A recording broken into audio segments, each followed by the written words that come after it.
Assalamualaikum warahmatullahi wabarakatuh. Halo sahabat semua. Terima kasih sudah hadir di sini. Waktu yang kalian berikan sangat berarti untuk kami. Sebelum kita mulai cerita, izinkan kami menyapa dengan tulus.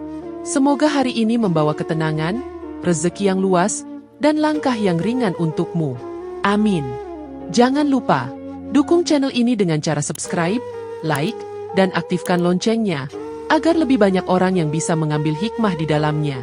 Setiap klik dan doa dari kalian adalah semangat untuk kami terus berkarya. Sore itu, matahari hampir tenggelam di balik atap rumah Raka. Suasana rumah yang sederhana di pinggir kota terasa sesak. Bunyi kompor di dapur bercampur dengan suara televisi yang samar, membuat ruang tamu terasa penuh tekanan.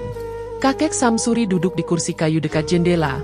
Matanya menatap kosong ke halaman kecil yang mulai redup. Sejak beberapa bulan terakhir, ia tinggal bersama anak sulungnya, Raka, namun keberadaannya semakin sering jadi bahan perbincangan di rumah itu. Pak, listrik bulan ini sudah menunggak lagi.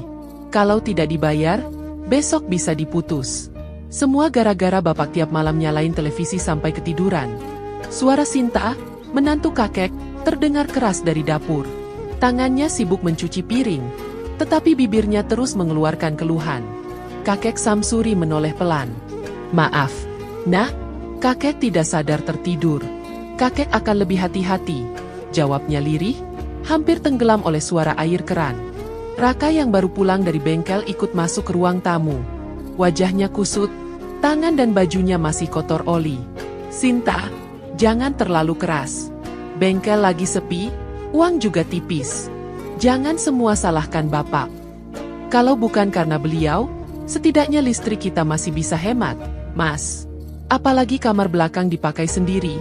Naya jadi harus tidur di ruang tamu. Anak kecil butuh ruang yang layak. Balas Sinta, nada suaranya tidak menurun.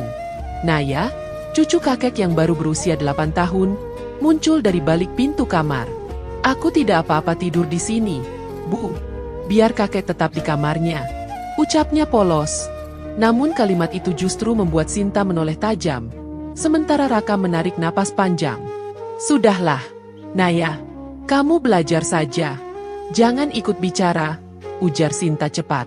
Naya menunduk dan kembali masuk ke kamar dengan wajah muram. Hening sebentar menyelimuti ruangan. Kakek Samsuri merasakan dadanya perih.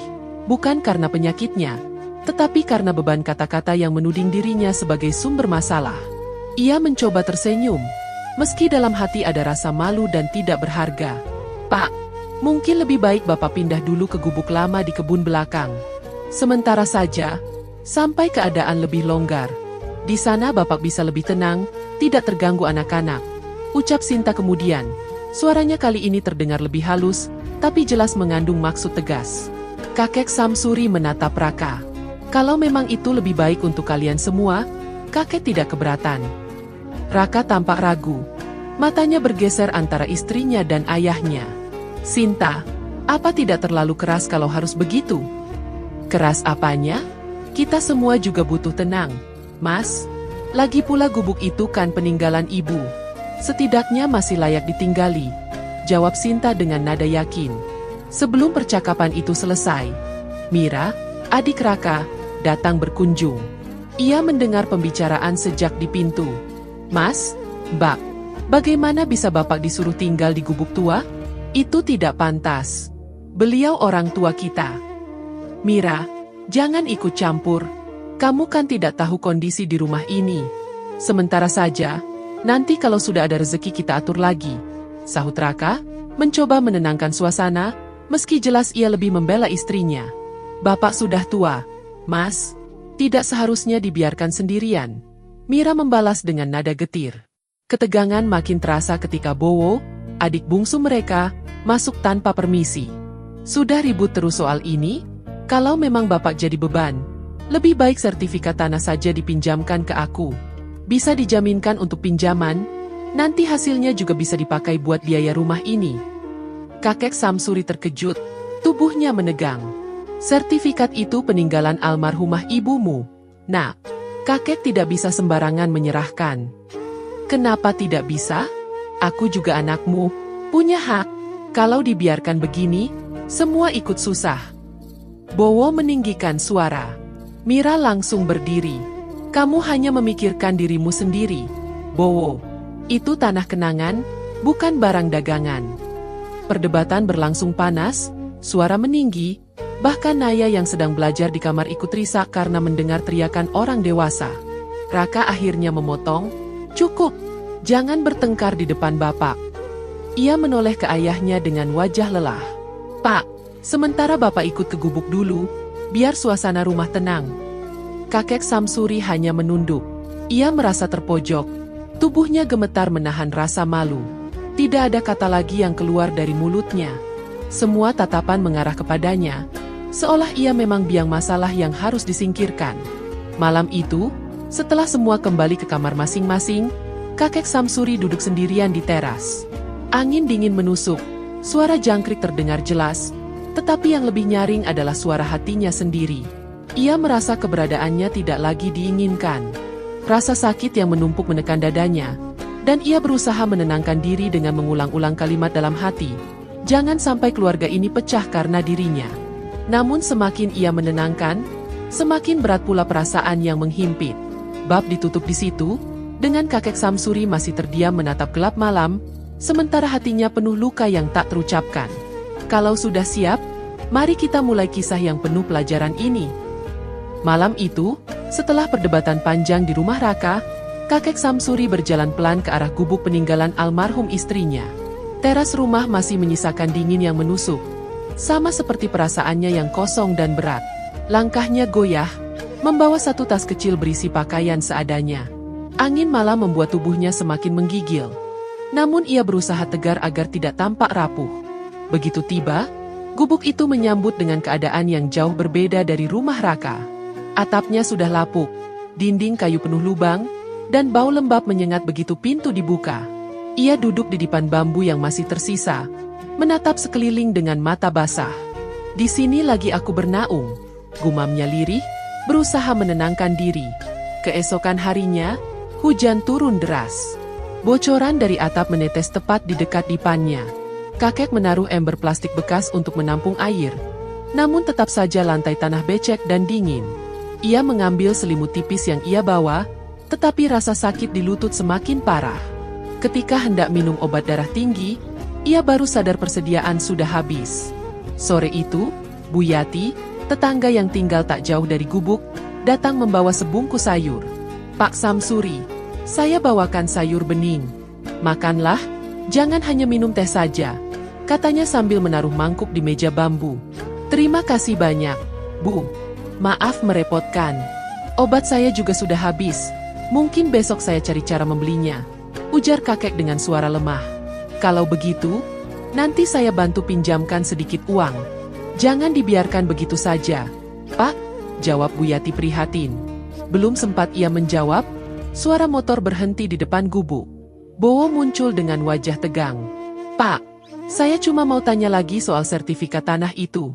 Saya butuh cepat, penagih sudah mulai mencari saya. Kakek menarik napas dalam. Nak, itu sertifikat bukan mainan. Kalau kakek serahkan, bagaimana nasib cucu-cucu kalian nanti? Bowo melipat tangannya di dada. Kalau bapak tidak mau bantu, jangan salahkan saya kalau ada orang datang ke sini mencari. Saya sudah kepepet. Tanpa menunggu jawaban, ia pergi, meninggalkan ancaman yang membuat hati kakek makin bergetar. Malamnya, listrik di gubuk mati karena aliran terputus. Lampu padam, air sumur pun tak keluar. Tubuh kakek menggigil, lututnya nyeri, dan telepon genggamnya yang sudah tua mencoba ia gunakan untuk menghubungi Raka. Namun panggilan hanya masuk tanpa diangkat. Ia berbaring sambil menarik napas berat, berharap malam cepat berlalu. Pagi hari, ia memberanikan diri mengetuk pintu rumah Bu Yati. Bu, bolehkah kakek pinjam sedikit uang? Cuma untuk beli obat darah tinggi. Bu Yati segera mengangguk. Jangan sungkan, Pak, nanti saya antar ke apotek. Ia menyerahkan beberapa lembar uang lusuh ke tangan kakek. Dengan langkah gontai, kakek menuju apotek kecil di ujung jalan, membeli obat seadanya. Di perjalanan pulang, ia bertemu seorang tetangga yang bercerita. Pak Samsuri, tadi saya dengar bengkel Raka disegel sementara. Katanya ada masalah pembayaran dengan pemasok. Kakek terdiam, tangannya gemetar memegang kantong plastik berisi obat. Hatinya bimbang. Apakah saatnya tanah itu dijual sebagian untuk menolong mereka? Tapi kalau dijual, kenangan almarhumah ikut hilang, pikirnya. Ia berjalan pulang dengan pikiran kacau, duduk di depan bambu sambil memandangi langit-langit bocor yang masih menetes. Ketika sore kembali datang, kakek hanya bisa menatap jauh ke arah jalan setapak. Hatinya terhimpit, tidak tahu lagi apakah harus mempertahankan harta peninggalan istrinya, atau merelakan demi anak-anak yang terus menanggung beban. Ia menggenggam obat di tangannya, namun rasa sesak di dada justru semakin kuat. Bab ditutup dengan kakek masih duduk sendiri di gubuk yang sunyi, di antara suara hujan yang terus menetes dan batinnya yang penuh kebimbangan. Hujan yang semalaman menetes di atap gubuk masih terngiang di telinga kakek Samsuri ketika pagi datang. Tubuhnya lemah, namun pikirannya tidak bisa tenang.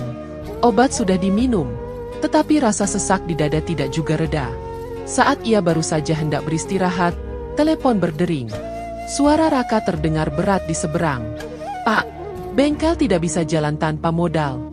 Saya butuh Bapak tanda tangan surat kuasa supaya lahan kecil di ujung sawah bisa dijual. Cepat saja, biar urusan selesai." Kakek terdiam, lalu menjawab pelan, "Nak, jangan buru-buru. Itu bukan hanya tanah. Itu peninggalan ibu kalian. Biarlah semua anak ikut bicara dulu." Raka mendesah panjang. Kalau menunggu semua, tidak akan ada keputusan.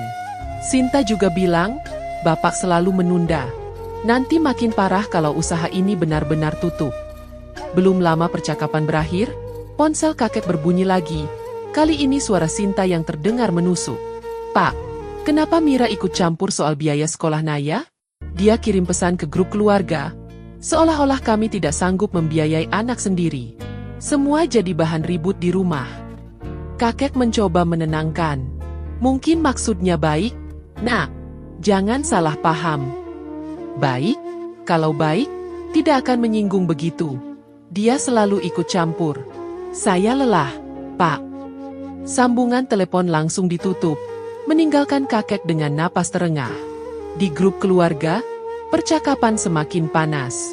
Mira menulis dengan nada tegas bahwa pendidikan Naya tanggung jawab bersama, karena keadaan bengkel sudah goyah.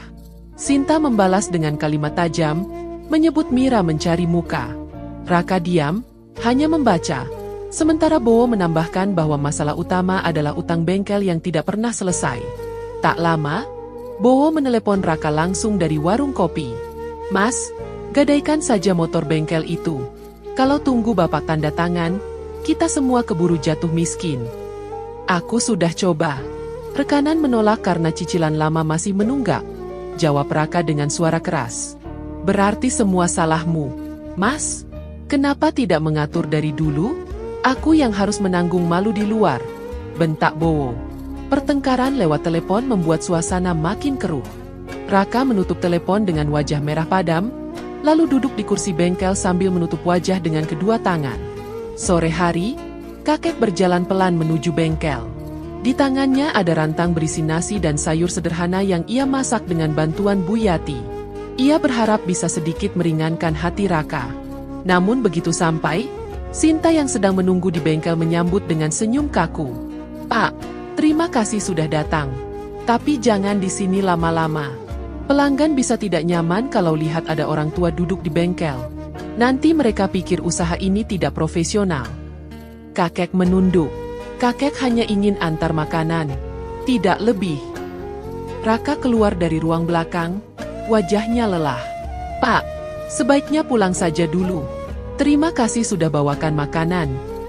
Kakek menyerahkan rantang itu, lalu melangkah pergi dengan dada terasa ditusuk-tusuk. Jalan pulang terasa semakin panjang, meski jaraknya hanya beberapa ratus meter. Malam tiba, batuk keras menyerang. Nafasnya tersengal, tubuhnya menggigil di dipan bambu. Ia meraih ponselnya, berharap ada kabar baik. Namun yang masuk hanyalah pesan dari Bowo. Isinya tautan aplikasi pinjaman online dengan catatan singkat. "Pak, pakai KTP Bapak saja. Nanti cepat cair, masalah selesai." Kakek membaca berulang kali. Tangannya gemetar, wajahnya pucat. Ia tahu langkah itu berbahaya. Namun di sisi lain, Rasa bersalah menekan hatinya. Apakah ia tega melihat anak-anaknya terpuruk, sementara tanah peninggalan istrinya masih ia genggam erat? Ia berbaring sambil menutup mata. Batinnya terus bergejolak. Di satu sisi ingin melindungi kenangan, di sisi lain tidak sanggup melihat keluarganya saling menyalahkan. Malam itu, gubuk semakin terasa sempit, dan hati kakek semakin hancur oleh pilihan-pilihan yang tidak pernah ia bayangkan sebelumnya. Malam yang dingin masih terasa di tubuh kakek Samsuri setelah batuk panjang tak kunjung reda.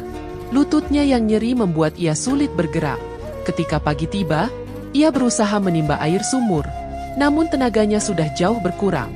Ember penuh tak sanggup ia angkat, tubuhnya goyah, lalu terjatuh ke tanah basah. Lututnya menghantam keras, membuatnya meringis menahan sakit. Siang harinya, Raka datang terburu-buru. "Pak, kenapa bisa jatuh begini?" "Lutut bengkak semua," katanya dengan wajah panik. Kakek berusaha tersenyum tipis. Kakek hanya ingin menimba air, tidak hati-hati. "Astaga, Pak, saya harus antar ke klinik, tapi pemasok juga sudah menunggu. Besok saja saya antar, malam ini saya harus ke bengkel dulu," ujar Raka, bingung memilih. Kakek mengangguk pelan. "Tidak apa, Nak, kakek bisa tahan. Urusan bengkel lebih penting." Keesokan harinya, Raka akhirnya membawa kakek ke klinik kecil di kota. Sinta menunggu di mobil, wajahnya tampak jemu. Dokter memeriksa lutut kakek dengan teliti. "Ada peradangan. Perlu obat rutin, minimal 2 minggu," ucapnya sambil menuliskan resep. Saat kasir menyebut biaya obat, Raka terkejut. "Sebanyak ini, Bu?" tanyanya sambil menoleh ke Sinta. Sinta mendengus dari balik jendela mobil.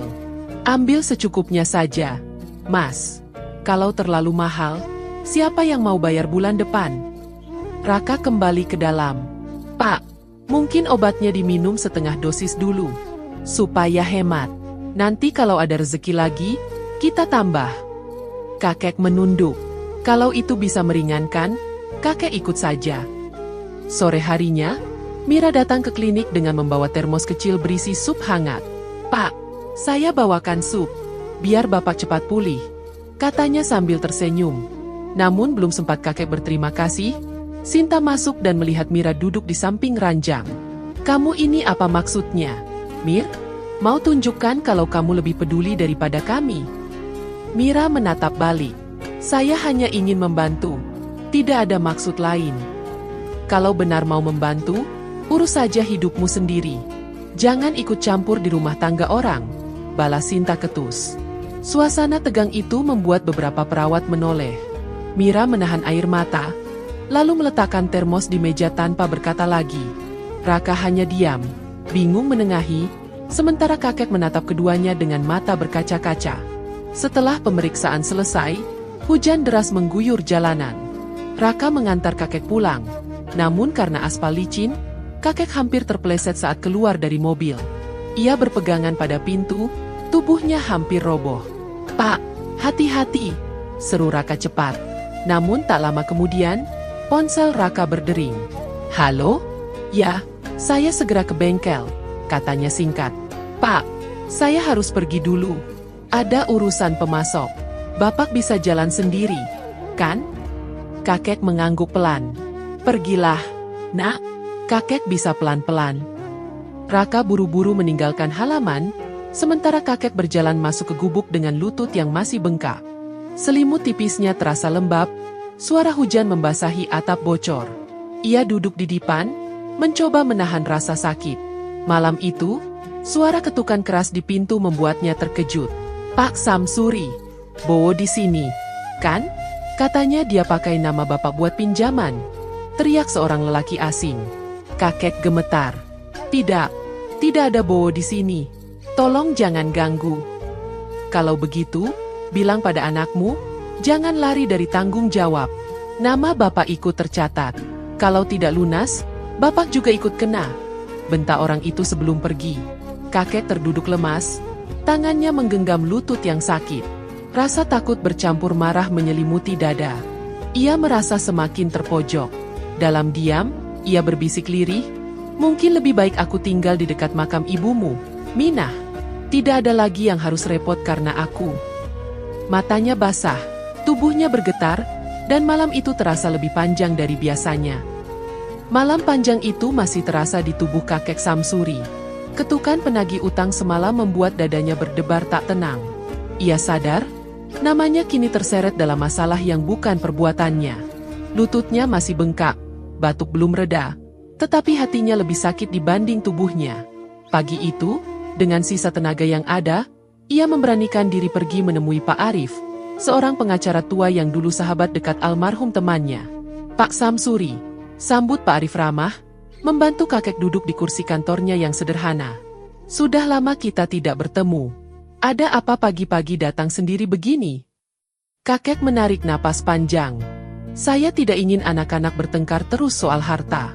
Saya masih punya sedikit tabungan dari sawah yang dulu pernah saya jual. Saya ingin uang itu dipakai untuk cucu-cucu saya sekolah. Kalau ada sisa, tolong lunasi semua utang yang memakai nama saya. Jangan sampai nama ini jadi aib. Pak Arif mengangguk pelan. Baik, saya bisa buatkan wasiat resmi. Apa ada syarat lain yang Bapak inginkan? Gubuk ini, saya ingin kelak direnovasi jadi rumah baca anak kampung. Jangan dijual. Dan rumah tua peninggalan istri saya tidak boleh dilepas selama 5 tahun. Saya ingin ada yang bisa mereka ingat sebagai rumah asal. Jawab kakek dengan suara bergetar. Bapak yakin? Itu keputusan besar. Tanya Pak Arif hati-hati. Saya sudah pikirkan. Kalau harta itu jatuh ke tangan mereka tanpa syarat, hanya akan jadi bahan pertengkaran. Saya tidak kuat melihat mereka saling menyalahkan. Pak Arif menyiapkan dokumen, lalu mengeluarkan alat perekam. Bapak bisa tinggalkan pesan suara, supaya nanti tidak ada yang menuduh saya mengubah isi. Dengan suara pelan namun tegas, kakek membaca isi wasiat, menyebutkan nama cucu, tabungan, dan syarat-syaratnya. Setelah selesai, ia menunduk lama. Tangannya gemetar memegang pena saat menandatangani. Pak Arif menepuk bahunya. Saya pastikan ini aman tersimpan di kantor notaris. Sore harinya, ketika kakek kembali ke gubuk, Bowo datang lagi dengan wajah kusut. Pak, pinjamkan KTP sebentar saja. Ada aplikasi pinjaman yang cepat cair. Nanti saya yang tanggung. Kakek menggeleng. Tidak bisa. Nak, KTP itu identitas. Kakek tidak mau lagi namanya dipakai. Kakek sudah terlalu sering menanggung akibatnya. Bowo menahan emosi. Jadi Bapak pilih kasih? Untuk Raka, Bapak rela mau tanda tangan kuasa tanah. Untuk Mira, Bapak selalu bela dia kalau ribut sama Mbak Sinta. Kenapa ke saya selalu dilarang? Saya ini juga anak Bapak. Bowo, bukan begitu maksud kakek. Semua anak sama. Tapi pinjaman itu bahaya. Kakek tidak mau kamu makin terjerat. Kalau Bapak tidak mau bantu, jangan salahkan kalau nanti semua orang bilang Bapak tidak adil. Teriak Bowo sebelum pergi dengan wajah merah. Tak lama, kabar itu sampai ke telinga Raka. Ia pun mengajak semua keluarga berkumpul di ruang tamu rumahnya malam itu. Mira datang dengan wajah tegang, Sinta duduk dengan tangan bersedekap, dan Bowo berdiri dengan nada marah yang belum padam. Raka membuka pembicaraan. Pak, saya dengar Bowo tidak dikasih pinjam KTP. Saya mengerti alasannya, tapi masalah kita makin besar. Bengkel bisa tutup kapan saja. Sinta menambahkan, Mas, yang lebih penting sekarang adalah kejelasan. Jangan biarkan semua menggantung. Kalau Bapak memang sudah tidak bisa bantu, bilang saja. Jangan bikin kita bingung. Mira langsung memotong.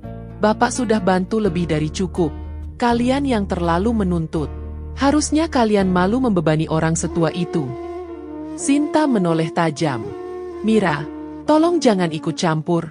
Kamu tidak tinggal di sini, tidak tahu beban kami sehari-hari. Aku ikut campur karena aku anak beliau juga. Aku tidak rela Bapak diperlakukan seperti beban. Suara Mira meninggi. Bowo menepuk meja.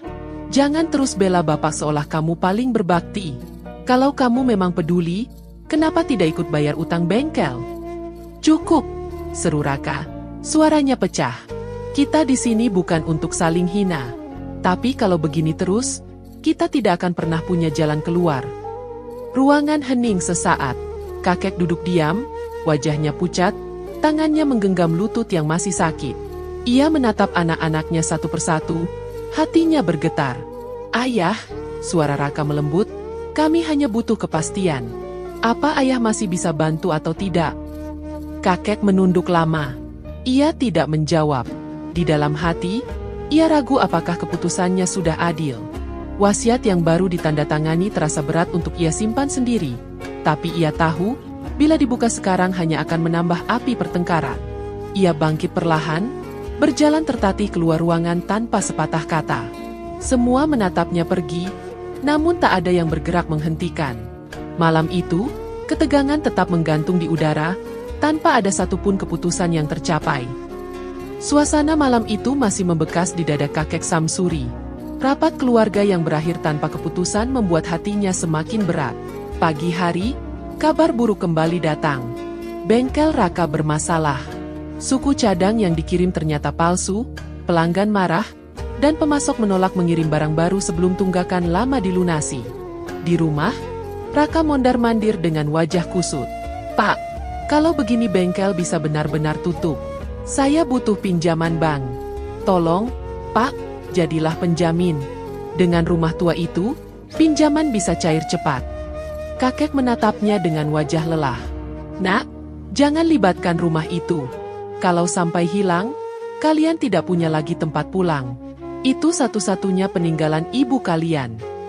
"Pak, saya sudah tidak punya pilihan." Suara Raka meninggi. "Kalau bengkel tutup, kita semua hancur." Dari dapur, Sinta ikut bicara dengan nada sinis. "Sudah jelas siapa sumber masalahnya. Sejak Bapak tinggal di sini, semuanya berantakan. Kalau Bapak mau bantu, masalah selesai. Tapi kalau terus menolak, berarti Bapak memang tidak peduli." Kakek menunduk.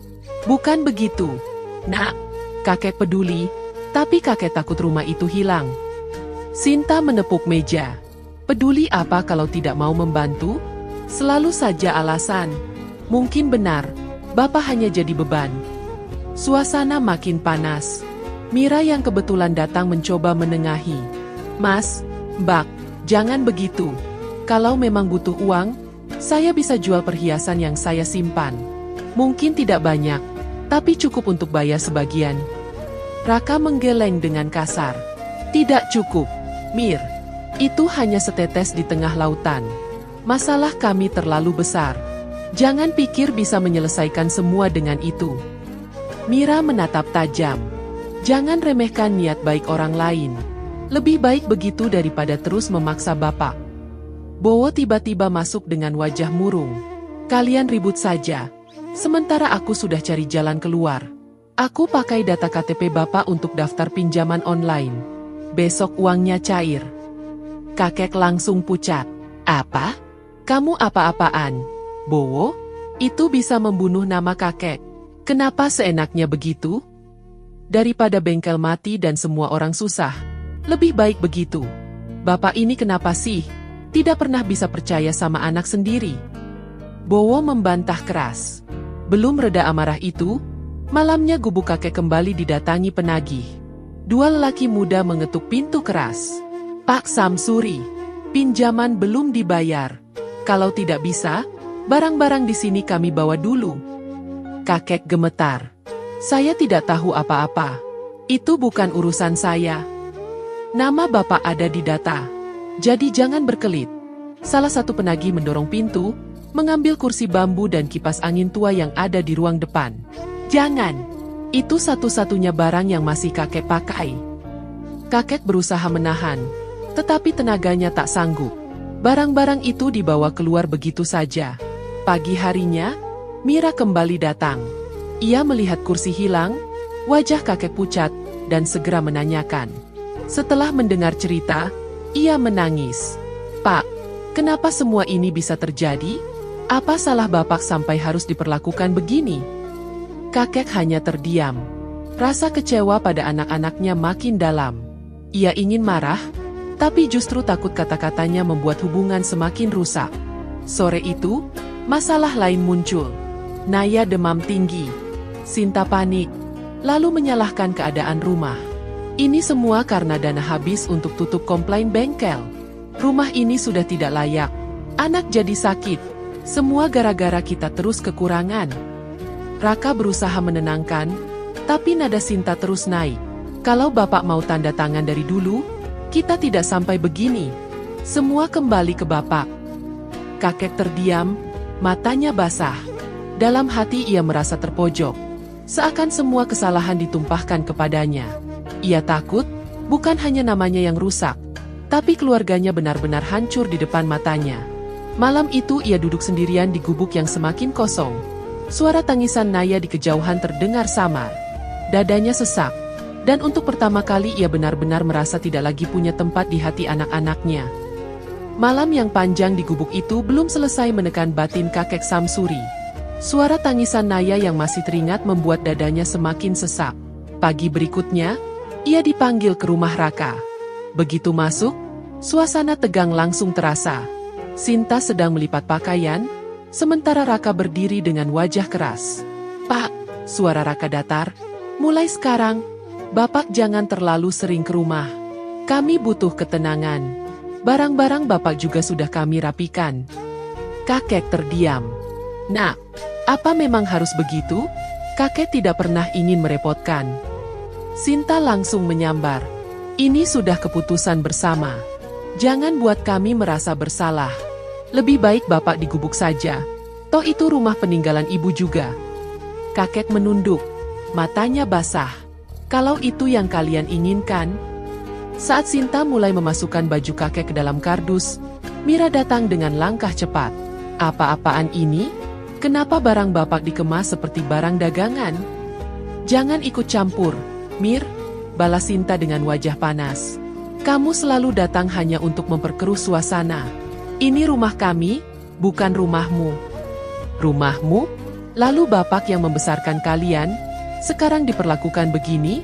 Mas, tega sekali kau biarkan ini terjadi." Mira menoleh ke Raka, suaranya bergetar. Raka menghela napas panjang. "Mir, aku lelah. Aku hanya ingin semua tenang. Jangan buat masalah makin besar." Perdebatan semakin memanas.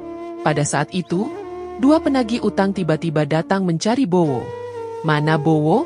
Katanya tinggal di sini," teriak salah satu dari mereka. Sinta buru-buru menjawab, "Dia tidak ada di sini.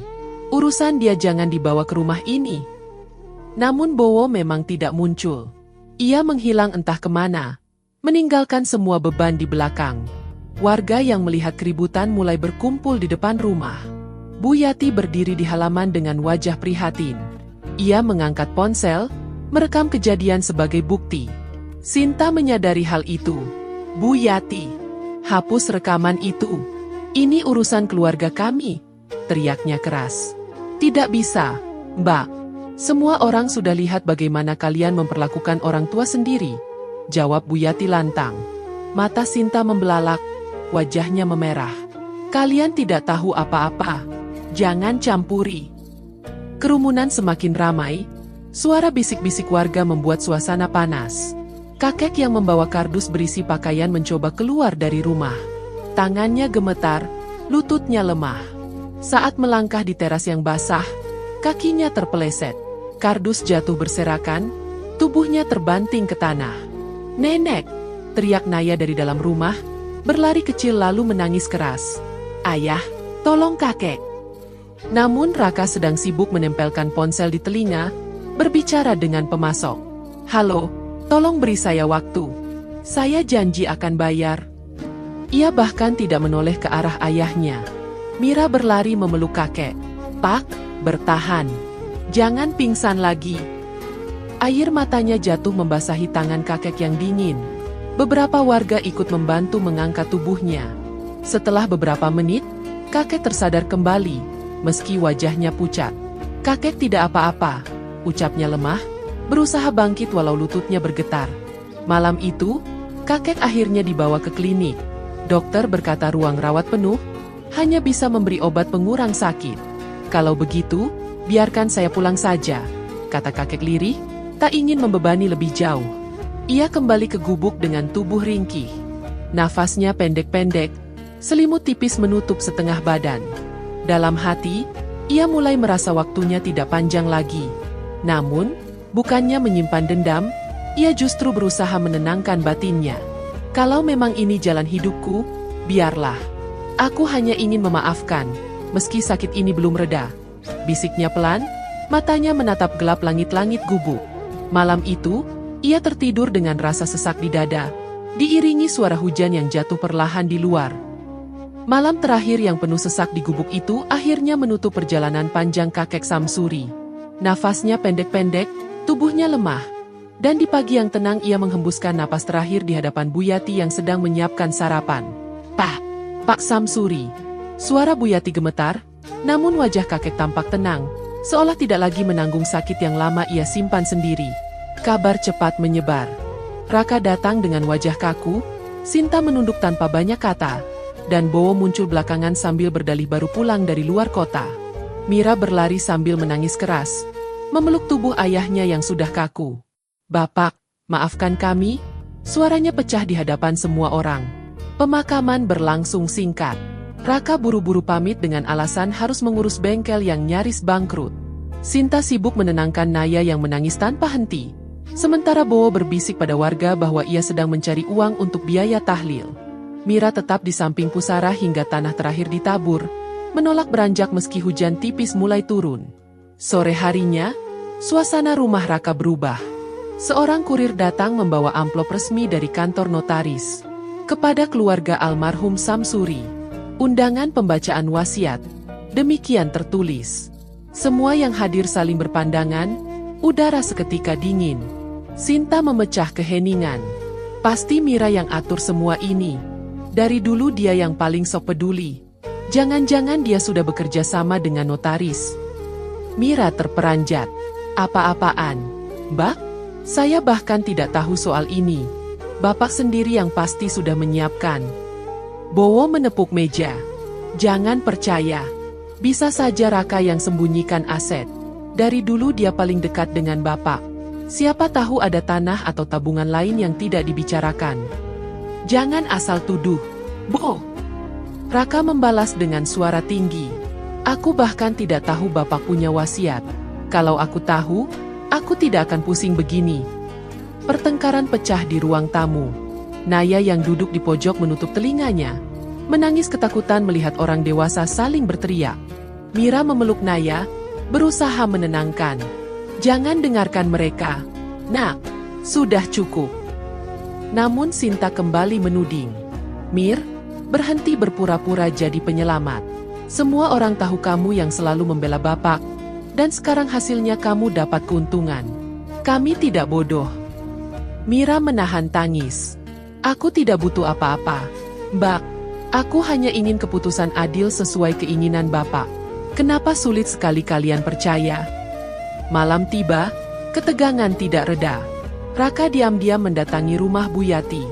Bu, tolong katakan apa Bapak pernah titip sesuatu padamu? Surat, uang, apapun. Buyati menggeleng tegas. Saya tidak bisa bicara apa-apa sebelum notaris hadir. Itu amanah. Tak lama kemudian, Bowo juga datang dengan nada memaksa. Buyati, jangan bohong. Saya tahu Bapak dekat dengan Ibu. Pasti ada sesuatu yang disembunyikan. Tidak ada yang saya sembunyikan. Kalian jangan saling curiga. Bapak kalian menitipkan kehormatan, bukan harta di tangan saya. Jawab Buyati keras. Raka dan Bowo saling pandang. Kecurigaan makin tebal. Warga sekitar yang mendengar percakapan hanya menggeleng, prihatin melihat keluarga itu masih saja ribut setelah orang tua mereka tiada. Di kamar, Mira duduk sendiri, menatap foto ayahnya yang ia bawa dari gubuk. Bapak, aku takut dianggap serakah. Padahal aku hanya ingin semua sesuai dengan niatmu. Semoga aku kuat menghadapi ini, bisiknya dengan mata basah. Malam itu berakhir dengan rumah yang dingin, penuh prasangka. Tidak ada kata sepakat, hanya sisa tangis anak kecil yang tertidur di pelukan ibunya. Sementara orang dewasa masih terjebak dalam tuduhan dan kecurigaan yang tak kunjung usai. Suasana tegang masih menyelimuti setelah malam penuh tuduhan di rumah Raka. Keesokan harinya, keluarga berkumpul di kantor notaris. Ruangan itu sederhana, meja kayu panjang dengan kursi berjajar. Pak Arif membuka map coklat, wajahnya serius. Semua duduk dengan canggung. Raka menunduk, Sinta merapatkan tangan di pangkuan, Bowo gelisah, sementara Mira menggenggam erat foto kecil ayahnya. Pak Arif membuka suara. Sesuai permintaan almarhum Samsuri, saya akan membacakan wasiatnya. Mohon didengarkan dengan tenang. Ia menatap satu persatu sebelum membaca. Pertama, seluruh tabungan hasil penjualan sawah akan digunakan untuk melunasi pinjaman online yang memakai nama beliau. Setelah itu, digunakan untuk membiayai pendidikan cucu-cucu sampai lulus sekolah. Sisa dana akan dipakai merenovasi gubuk menjadi rumah baca untuk anak-anak kampung, bernama Rumah Samsuri. Ruang itu hening. Sinta menutup mulutnya, Bowo melirik kesal, sementara Raka memejamkan mata. Pak Arif melanjutkan. Harta tidak diberikan kepada anak-anak, kecuali mereka memenuhi syarat tertulis, meminta maaf secara terbuka kepada tetangga atas perlakuan mereka, memulihkan nama baik almarhum di lingkungan, dan berjanji tidak akan memaksa cucu menjual rumah tua. Bila tidak dipenuhi, harta tetap berada di bawah pengawasan notaris. Tidak mungkin, suara Sinta lirih, hampir tidak terdengar. Pak Arif kemudian menyalakan sebuah rekaman. Suara kakek terdengar lemah namun jelas. Anak-anakku, jangan salahkan siapapun. Doa ayah hanya satu, kalian kembali rukun. Raka, perbaikilah bengkel dengan jujur, jangan menipu. Bowo, berhentilah berutang sembarangan, itu hanya menambah luka. Sinta, jagalah ucapanmu di depan cucu, jangan membuat hatinya hancur. Mira, terima kasih sudah selalu ada. Jangan saling menyakiti lagi. Suara itu berhenti. Ruangan kembali hening. Hanya terdengar isakan Naya yang duduk di samping ibunya. Raka menunduk dalam-dalam, air matanya jatuh ke meja. Aku minta maaf, Pak, Bu. Maaf karena aku membiarkan semua ini terjadi, katanya terbata. Sinta tak kuasa lagi. Ia memeluk Naya, menangis keras. Aku salah. Aku sering bicara kasar pada Bapak. Aku tidak pernah menyangka sekejam itu. Bowo terdiam lama, wajahnya memerah. Akhirnya ia menunduk. Aku yang paling banyak membuat Bapak malu. Aku janji akan kerja keras, tidak akan lari lagi. Aku ingin melunasi apa yang pernah aku rusak. Mira menutup wajahnya dengan tangan, air matanya deras. Bapak, akhirnya suara Bapak yang menyatukan kita lagi. Pak Arif mengangguk pelan. Inilah yang beliau tinggalkan. Bukan sekadar harta, tapi pesan yang berat untuk kalian semua. Beberapa minggu kemudian, rumah baca kecil berdiri di bekas gubuk kakek. Anak-anak kampung datang setiap sore, duduk membaca buku dengan gembira.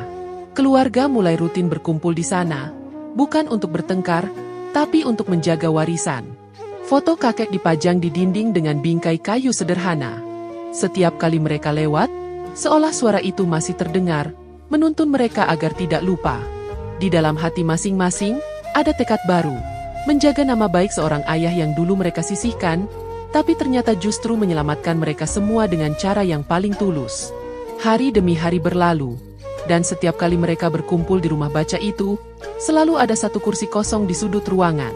Kursi itu dibiarkan tetap ada, sebagai pengingat, bukan sekadar untuk mengenang, tapi untuk menekan hati mereka bahwa di sana pernah duduk seorang ayah yang rela disisihkan demi melihat anak-anaknya berdiri kembali. Tak ada lagi yang bisa mereka ucapkan, selain doa lirih setiap kali menatap foto di dinding. Doa yang penuh sesal, penuh cinta, dan penuh janji untuk tidak lagi mengulangi kesalahan yang sama.